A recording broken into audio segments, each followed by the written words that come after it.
बिस्मिल्लाहिर्रहमानिर्रहीम। This is lecture number 23 और topic है हमारी डायरेक्ट रिपोर्टिंग, नरेशन या स्पीच। जो भी कहें आप इसको, डायरेक्ट और इनडायरेक्ट भी कहा जाता है इसको, तो वो बिल्कुल आसान है और अमूमन ये समझा जाता है कि ये मुश्किल बात है। मगर ये जो मेरे अभी से 2-3 लेक्चर्स होंगे जो एवरेज 15 मिनट्स के हैं, उनको आप देख लीजिएगा तो इंशाल्लाह ताला ये नरेशन का भी मसला आपका हल हो जाएगा। बिल्कुल आसान है और कॉन्सेप्चुअल है। और ये जो नरेशन है ई के स्टूडेंट्स वालों के लिए तो बिल्कुल ज़रूरी है, क्योंकि उनके 5 सवालात नरेशन से वाबस्ता होते हैं, एग्जैक्ट स्ट्रेट नरेशन के होते हैं। और एम के स्टूडेंट्स वालों के लिए भी ज़रूरी है, क्योंकि जो करेक्शन ऑफ सेंटेंसेस है वहाँ पर यह स्ट्रक्चर आ सकती है उनके लिए। उनके रूल्स रेगुलेशंस आप समझ लें तो हो सकता है इन्हीं का कोई केस करेक्शन ऑफ सेंटेंसेस में आ जाए तो आप उसको हल कर पाओगे। अब आते हैं कि ये नरेशन और रिपोर्टिंग क्या है।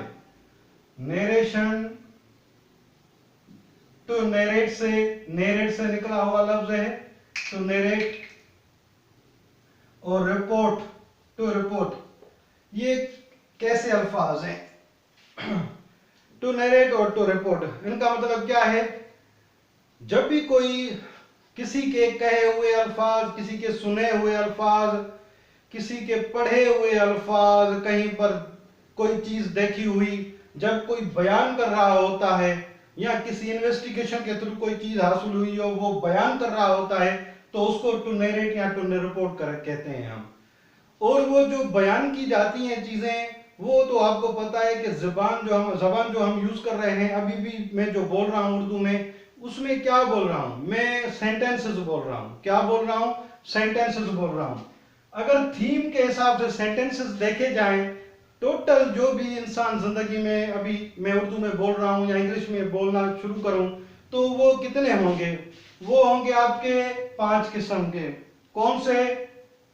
वो है डिस्क्रिप्टिव,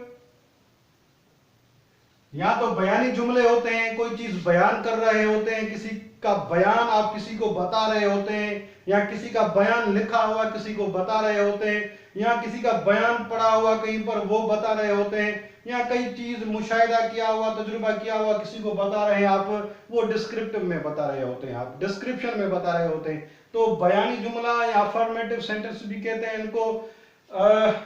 इनको हम, दूसरा जो किस्म है वो है इंट्रागेटिव। यहां तो कोई जुमला जब आप बोल रहे होते हैं वो इंट्रागेटिव है, सवाल होता है। सवाल आपके 2 किस्म के होते हैं, या तो सिंगल इंट्रागेटिव क्वेश्चन होते हैं जिनका जवाब यस या नो से हो सकता है। क्या आप पानी पिएंगे? क्या आप आ जाएंगे? इनका यस और नो से जवाब होगा। मगर कुछ ऐसे होते हैं, आप कब आएंगे, तो यहाँ पर यस नो नहीं होगा, यहाँ पर आपको डिस्क्रिप्शन देनी पड़ेगी, डिस्क्राइब करना पड़ेगा। तो डबल इंट्रागेटिव भी होते हैं, सिंगल भी होते हैं।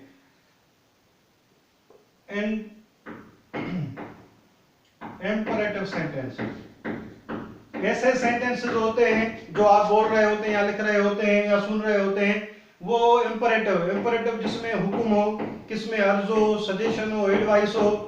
कम here, go there, sit here, write a letter, ये जो please write a letter, help the poor, इसमें आप सजेशन वगैरह जो दे रहे हो, ये इंपरेटिव सेंटेंसेस हैं हमारे।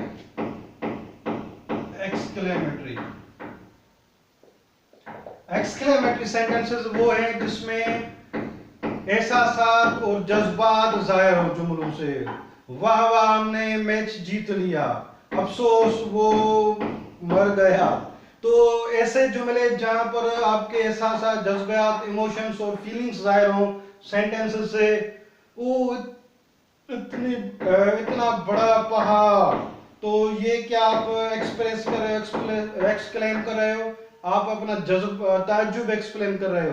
तो जो भी एक्सप्लेन करें, एक्सप्रेस करें अपनी फीलिंग्स वगैरह, वो एक्सक्लेमेटरी सेंटेंसेस कहलाते हैं। एक किस्म जो एक्सक्लेमेटरी का भी समझा जाता है और अलग करके पढ़ाया भी जाता है, वो है ऑप्टेटिव, दुआ और बददुआ या जुमले, जिसमें सेंटेंस में दुआ हो या बददुआ हो, ऐसे सेंटेंसेस उनको ऑप्टेटिव सेंटेंस कहते हैं। तो ये आप जब भी जिंदगी में बोल रहे होते हैं, सेंटेंस या लिख रहे होते हैं, अगर उन सेंटेंस के थीम को देखें, इसका मतलब है ये सेंटेंस की जो स्ट्रक्चर है, ये डिवीजन है या कैटेगराइजेशन है या क्लासिफिकेशन हम कर रहे हैं, उनके थीम के हिसाब से, उनके सेंस के हिसाब से, आया कि वो सेंटेंस हमें कौन सा सेंस दे रहा है उसके हिसाब से हम कर रहे हैं। अगर वो डिस्क्रिप्शन है, बयान है, तो डिस्क्रिप्टिव है, अगर सवाल है तो इंटरोगेटिव है, अगर कोई हुक्म है, अर्ज है, नसीहत वगैरह है तो इंपरेटिव है, या अगर कोई फीलिंग, इमोशन जाहिर हो रहा है तो एक्सक्लेमेटरी है, या दुआ या बददुआ हो तो ऑब्जेक्टिव सेंटेंसेस हैं।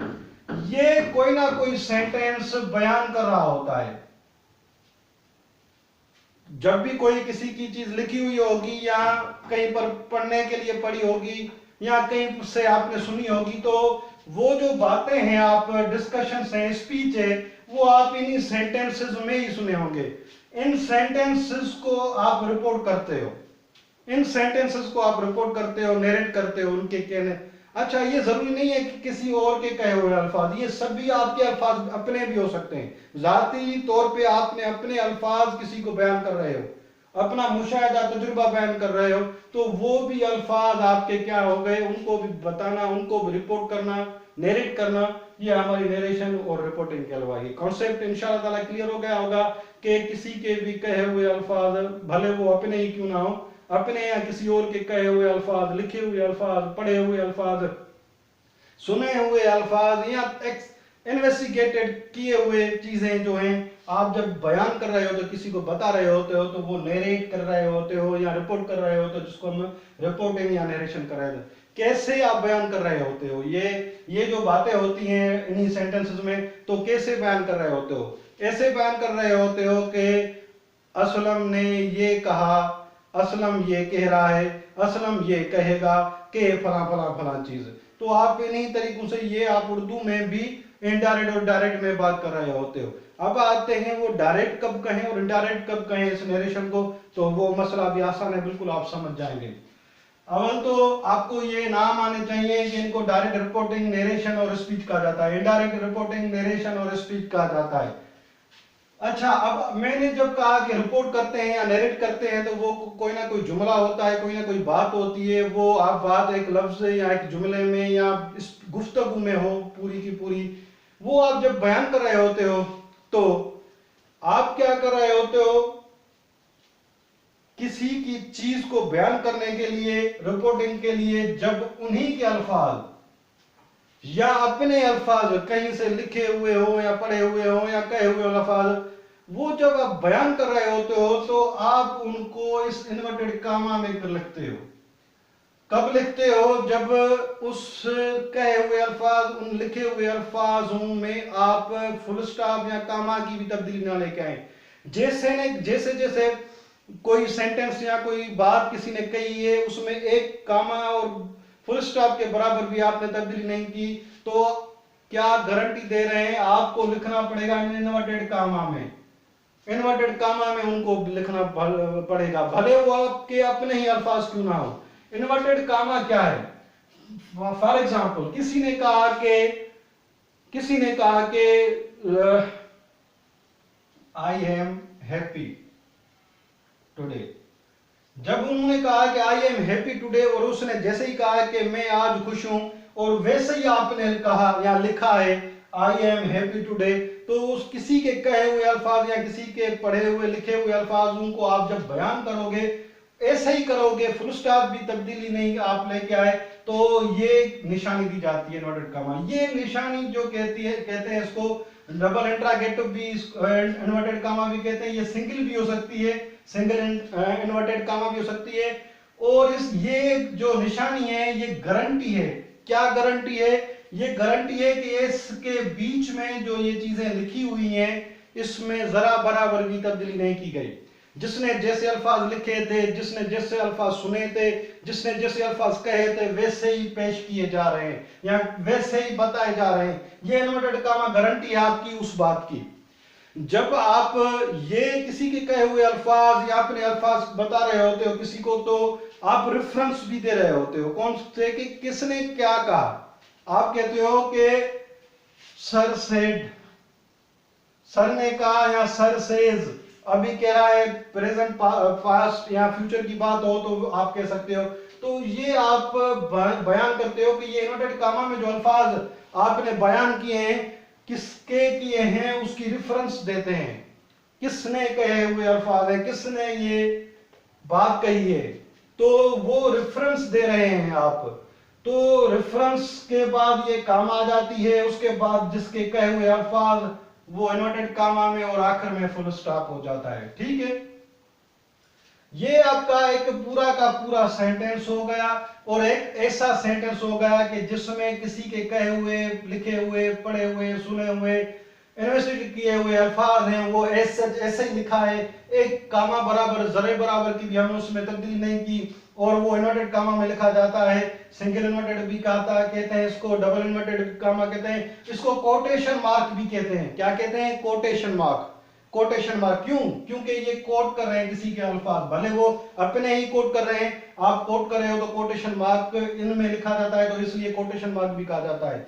तो नाम, inverted comma, single inverted comma, double inverted comma, quotation mark, ये नाम है हमारे, बस नाम कंफ्यूज कर रहे हैं आपको ग्रामर में अभी तक।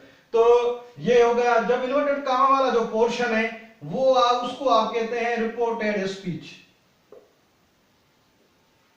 रिपोर्टेड स्पीच, उसमें जो वर्ब होगा उसको कहा जाता है रिपोर्टेड वर्ब, उसको कहा जाता है रिपोर्टेड वर्ब। बाकी जो पूरा का पूरा जो आप बयान कर रहे हो चीज वो रिपोर्टेड स्पीच है। ये जो रेफरेंस आप जो दे रहे हो, रेफरेंस है ये, इसको हम कहते हैं रिपोर्टिंग स्पीच, और उसमें जो वर्ब है उसको हम रिपोर्टेड वर्ब कहते हैं।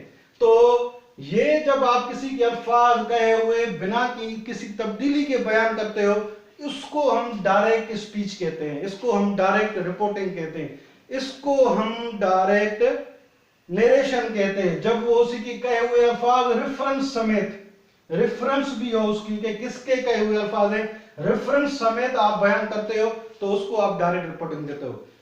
यही बात मुख्तलफ एक और भी तरीका होता है कि आप ऐसे अल्फाज नहीं कहते। किसी ने कहा मैं खुश हूं, फॉर एग्जाम्पल आपकी दोस्त है या आपका दोस्त है, उसने कहा कि आज मैं खुश हूं, किसी को आप बयान करोगे तो आप कहोगे आज वो कह रही थी कि आज वो बहुत खुश थी, वो बहुत खुश थी, जबकि उसने कहा कि मैं बहुत खुश हूं।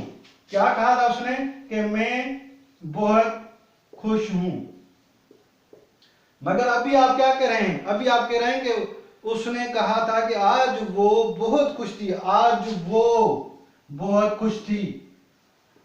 ठीक है, दिया आपने, क्या मसला, क्या तब्दीली कर दी? वो कर दिया आपने, उसने मैं कहा था, ये हो हूं को थी कर दिया आपने। तो ये क्यों, क्या तब्दीली आ गई? ये जो आप कर रहे हो, जब कहे हुए अल्फाज हैं उसी के, तो वो रिपोर्टिंग स्पीच है। अगर आप तब्दीली लेके आ रहे हो, तब्दीली आएगी तो क्या होगा? तब्दीली आएगी तो ऑटोमेटिक ये इन्वर्टेड कामा की गारंटी खत्म हो जाएगी। ये गारंटी इसलिए है कि कहे हुए अल्फाज जैसे कहे गए थे वैसे लिखे। अभी अगर मैं इसको जुमला लिखूं, sir told that he was happy that day, ये देखें, सर ने कहा था कि वो बहुत खुश था, ये तब्दीली हो गई। सर ने कहा था मैं खुश हूं, आज मैं खुश हूं, मगर वो उस दिन सर खुश था, तो ये अब तब्दीली आ गई, तो इन्वर्टेड कामा ऑटोमेटिक खत्म हो गई।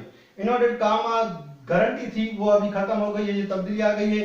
ये जो तब्दीली आ गई आप देखिए कहां कहां पर आ गई। इन्वर्टेड कामा खत्म हो गई, ये आ गई, ये तब्दीली आ गई, से टोल्ड हो गया, ही हो गया, टेंस चेंज हो गया आपका, टुडे दैट डे हो गया, टुडे दैट डे हो गया। तो ये आप उर्दू में भी करते हो तब्दीली, जैसे अभी मैंने उर्दू के तर्जुमे जुमले लिखे, ऐसे इंग्लिश में भी तब्दीलियां होती हैं। ये तब्दीलियां कितनी हैं और कैसे होती हैं, इन्हीं का पढ़ना ये डायरेक्ट इनडायरेक्ट का पढ़ना है।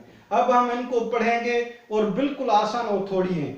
अभी आप देखें, वो उनके मैं फिलहाल सिर्फ इंडिकेट कर रहा हूं कि वो तब्दीलियां कैसी हैं। जब भी आपको कोई सेंटेंस डायरेक्ट का ऐसे मिलता है आपका, जब वो डायरेक्ट रिपोर्टेड स्पीच हो, वो इन्वर्टेड कामा में मिलती है आपको, तो रेफरेंस भी होती है, वो आपको कहा जाता है कि इनडायरेक्ट करें उसको। तो इसमें कौन सी तब्दीलियां की जाती हैं, कहां कहां तब्दीलियां होती हैं, वो सिर्फ मैं लिख रहा हूं, बाकी दूसरे लेक्चर में डिस्कस करेंगे। जब भी आपको जब भी आपको डायरेक्ट नरेशन का जुमला मिले और आपको कहा जाए इनडायरेक्ट करो, तो आपको पहले पहले तब्दीली कहाँ होती है?